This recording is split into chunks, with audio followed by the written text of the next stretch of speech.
exit B siya. Pero dito ako nag-exit sa A para makita ko kung asan siya. Kasi pag doon ako nagpunta sa exit B, makikita niya kagad ako.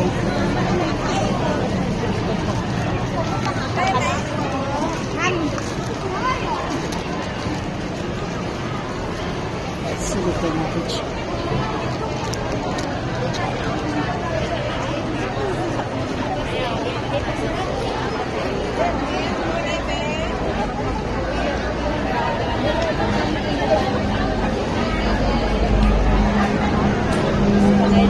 Ano siya? Nandun siya sa gilid. Ayun siya eh. Diba? Inaantay niya ako.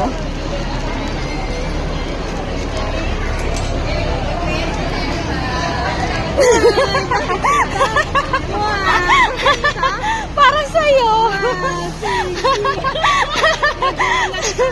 Doon ako nagdaan, nakita kita. Sabi ko na, nandito ka eh.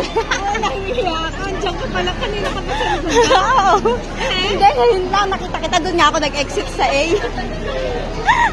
Bigay yan ng mga anak mo. Valentine's noon pa sana yan. Sila Shendel, sila May, sila Trisha.